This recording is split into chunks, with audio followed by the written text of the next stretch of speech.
श्री शिवाय नमस्तुभ्यम। आइए सुनते हैं आगे की कथा। महेश्वर का ब्रह्मा और विष्णु को अपने निष्कल और सकल स्वरूप का परिचय देते हुए लिंग पूजन का महत्व बताना। नंदिकेश्वर कहते हैं, तदंतर वे दोनों ब्रह्मा और विष्णु भगवान शंकर को प्रणाम करके दोनों हाथ जोड़कर दाएं बाएं भाग में चुपचाप खड़े हो गए।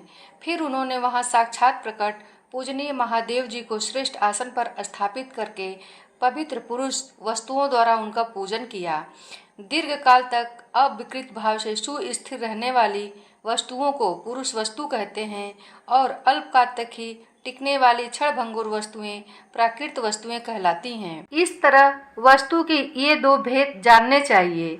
हार, नुपुर, केयूर, किरीट, मणिमय कुंडल, यज्ञोपवीत, उत्तरीय वस्त्र, पुष्पमाला, रेशमी वस्त्र, हार, मुद्रिका, पुष्प, तांबूल, कपूर, चंदन एवं अंगूरों का अनुलेप, धूप, द्वीप, श्वेत छत्र, व्यंजन, ध्वजा, चमर तथा अन्य दिव्य उपहारों द्वारा जिनका वैभव वाणी और मन की पहुंच से परे था, जो केवल पशुपति के ही थे और जिन्हें पशु कदापि नहीं पा सकते थे, उन दोनों ने अपने स्वामी महेश्वर का पूजन किया। सबसे पहले वहां ब्रह्मा और विष्णु ने भगवान शंकर की पूजा की।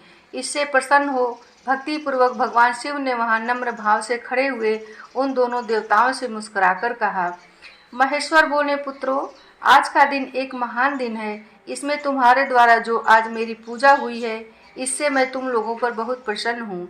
इसी कारण यह दिन परम पवित्र और महान से महान होगा। आज की यह तिथि शिवरात्रि के नाम से विख्यात होकर मेरे लिए परम प्रिय होगी। इसके समय में जो मेरे लिंग बेर की पूजा करेगा, वह पुरुष जगत की सृष्टि और पालन आदि कार्य भी कर सकता है। जो शिवरात्रि को दिन रात निराहार एवं जितेंद्रिय रहकर अपनी शक्ति के अनुसार निश्चल भाव से मेरी यथोचित पूजा करेगा, उसको मिलने वाले फल का वर्णन सुनो। 1 वर्ष तक निरंतर मेरी पूजा करने पर जो फल मिलता है, वह सारा फल केवल शिवरात्रि को मेरा पूजन करने से मनुष्य तत्काल प्राप्त कर लेता है। जैसे पूर्ण चंद्रमा का उदय समुद्र की वृद्धि का अवसर है, उसी प्रकार यह शिवरात्रि तिथि मेरे धर्म की वृद्धि का समय है। इस तिथि में मेरी स्थापना आदि का मंगलमय उत्सव होना चाहिए। पहले मैं जब ज्योतिर्मय स्तंभ रूप से प्रकट हुआ था, वह समय मार्गशीर्ष मास में आद्रा नक्षत्र से युक्त पूर्णमासी या प्रतिपदा है। जो पुरुष मार्गशीर्ष मास में आद्रा नक्षत्र होने पर पार्वती सहित मेरा दर्शन करता है अथवा मेरी मूर्ति या लिंग की ही झांकी करता है, वह मेरे लिए कार्तिकेय से भी अधिक प्रिय है। उस शुभ दिन को मेरे दर्शन मात्र से पूरा फल प्राप्त होता है। यदि दर्शन के साथ साथ मेरा पूजन भी किया जाए तो इतना अधिक फल प्राप्त होता है कि उसका वाणी द्वारा वर्णन नहीं हो सकता। वहाँ पर मैं लिंग रूप से प्रकट होकर बहुत बड़ा हो गया था, अतः उस लिंग के कारण यह भूतल लिंग स्थान के नाम से प्रसिद्ध हुआ। जगत के लोग इसका दर्शन और पूजन कर सकें, इसके लिए यह अनादि और अनंत ज्योति स्तंभ अथवा ज्योतिर्मय लिंग अत्यंत छोटा हो जाएगा। यह लिंग सब प्रकार के भोग सुलभ कराने वाला तथा भोग और मोक्ष का एकमात्र साधन है। इसका दर्शन, स्पर्श और ध्यान किया जाए तो यह प्राणियों को जन्म और मृत्यु के कष्ट से छुड़ाने वाला है। अग्नि के पहाड़ जैसा जो यह शिवलिंग यहाँ प्रकट हुआ है, इसके कारण यह स्थान अरुणाचल नाम से प्रसिद्ध होगा। यहाँ अनेक प्रकार के बड़े बड़े तीर्थ प्रकट होंगे। इस स्थान में निवास करने या मरने से जीवों को मोक्ष तक हो जाएगा। मेरे 2 रूप हैं, सकल और निष्कल। दूसरे किसी के ऐसे रूप नहीं हैं। पहले मैं स्तंभ रूप से प्रकट हुआ, फिर अपने साक्षात रूप से। ब्रह्म भाव मेरा निष्कल रूप है और महेश्वर भाव सकल रूप। ये दोनों मेरे ही सिद्ध रूप हैं। मैं ही पर ब्रह्म परमात्मा हूँ। कलायुक्त और अकल मेरे ही स्वरूप हैं। ब्रह्म रूप होने के कारण मैं ईश्वर भी हूँ। जीवों पर अनुग्रह आदि करना मेरा कार्य है। ब्रह्मा और केशव मैं सबसे बृहत और जगत की वृद्धि करने वाला होने के कारण ब्रह्म कहलाता हूँ। सर्वत्र समरूप से स्थित और व्यापक होने से मैं ही सबका आत्मा हूँ। सर्ग से लेकर अनुग्रह तक जो जगत संबंधी 5 कृत्य हैं, वे सदा मेरे ही हैं। मेरे अतिरिक्त दूसरे किसी के नहीं हैं, क्योंकि मैं ही सबका ईश्वर हूँ। पहले मेरी ब्रह्म रूपता का बोध कराने के लिए निष्कल लिंग प्रकट हुआ था, फिर अज्ञात ईश्वर तत्व का साक्षात्कार कराने के निमित्त मैं साक्षात जगदीश्वर ही शकल रूप में तत्काल प्रकट हो गया। अतः मुझ में जो इस तत्व है उसे ही मेरा सकल रूप जानना चाहिए तथा जो यह मेरा निष्कल स्तंभ है वे मेरे ब्रह्म स्वरूप का बोध कराने वाला है। ये मेरा ही लिंग है। तुम दोनों प्रतिदिन यहाँ रहकर इसका पूजन करो। यह मेरा ही स्वरूप है और मेरे सामीप्य की प्राप्ति कराने वाला है। लिंग और लिंगी में नित्य अभेद होने के कारण मेरे इस लिंग का महान पुरुषों को भी पूजन करना चाहिए। मेरे एक लिंग की स्थापना करने का यह फल बताया गया है कि उपासक को मेरी समानता की प्राप्ति हो जाती है। यदि एक के बाद दूसरे शिवलिंग की भी स्थापना कर दी गई तब तो उपासक को फल स्वरूप से मेरे साथ एक तत्व रूप फल प्राप्त होता है। प्रधानतया शिवलिंग की स्थापना करनी चाहिए।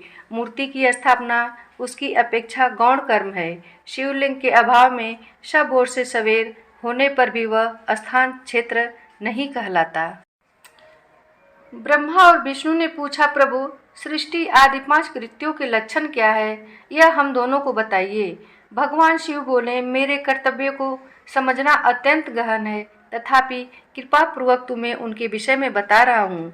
ब्रह्मा और अच्युत, सृष्टि पालन, संहार, तिरोभाव और अनुग्रह, ये 5 ही मेरे जगत संबंधी कार्य हैं जो नित्य सिद्ध है। संसार की रचना का जो आरंभ है उसी को सर्ग या सृष्टि कहते हैं। मुझसे पालित होकर सृष्टि का सुस्थिर रूप से रहना ही उसकी स्थिति है। उसका विनाश ही संहार है। प्राणों के उत्क्रमण को तिरोभाव कहते हैं। इन सब से छुटकारा मिल जाना ही मेरा अनुग्रह है। इस प्रकार मेरे 5 कृत्य हैं। सृष्टि आदि जो 4 कृत्य हैं वे संसार का विस्तार करने वाले हैं।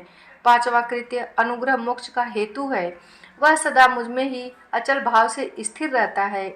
मेरे भक्तजन इन 5 कृत्यों को 5 भूतों में देखते हैं। सृष्टि भूतल में, स्थिति जल में, संहार अग्नि में, तिरोभाव वायु में और अनुग्रह आकाश में स्थित है। पृथ्वी से सबकी सृष्टि होती है, जल से सबकी वृद्धि एवं जीवन रक्षा होती है, आग सबको जला देती है, वायु सबको एक स्थान से दूसरे स्थान को ले जाती है और आकाश सबको अनुग्रहित करता है।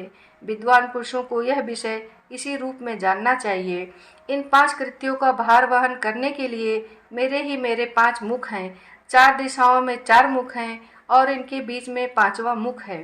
पुत्रों, तुम दोनों ने तपस्या करके प्रसन्न हुए मुझ परमेश्वर से सृष्टि और स्थिति नामक 2 कृत्य प्राप्त किए हैं। ये दोनों तुम्हें बहुत प्रिय हैं। इसी प्रकार मेरी विभूति स्वरूप रुद्र और महेश्वर में 2 अन्य उत्तम कृत्य संहार और तिरोभाव मुझसे प्राप्त किए हैं, परंतु अनुग्रह नामक कृत्य दूसरा कोई नहीं पा सकता। रुद्र और महेश्वर अपने कर्म को भूले नहीं हैं, इसलिए मैंने उनके लिए अपनी समानता प्रदान की है।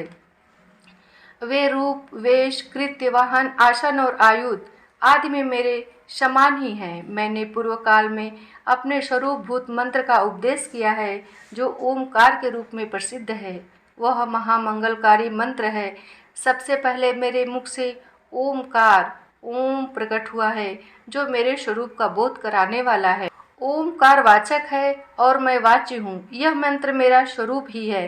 प्रतिदिन ओमकार का निरंतर स्मरण करने से मेरा ही सदा स्मरण होता है। मेरे उत्तरवर्ती मुख से अकार का पश्चिम मुख से, उकार का दक्षिण मुख से, मकार का पूर्ववर्ती मुख से बिंदु का तथा मध्यवर्ती मुख से नाद का प्राकट्य हुआ है। इस प्रकार 5 अवयवों से युक्त ओमकार का विस्तार हुआ है। इन सभी अवयवों से एकीभूत होकर वह प्रणव ओम नामक एक अक्षर हो गया। यह नाम रूपात्मक सारा जगत तथा वेद उत्पन्न स्त्री पुरुष वर्ग रूप दोनों कुल इस प्रणव मंत्र से व्याप्त हैं। यह मंत्र शिव और शक्ति दोनों का बोधक है। इसी से पंचाक्षर मंत्र की उत्पत्ति हुई है जो मेरे शकल रूप का बोधक है। वह अकार आदि क्रम से और मकार आदि क्रम से क्रमशः प्रकाश में आया है। ओम नमः शिवाय यह पंचाक्षर मंत्र है। इस पंचाक्षर मंत्र से मातृका वर्ण प्रकट हुए हैं जो 5 भेद वाले हैं। उसी से शिरो मंत्र सहित त्रिपदा गायत्री का प्राकट्य हुआ है।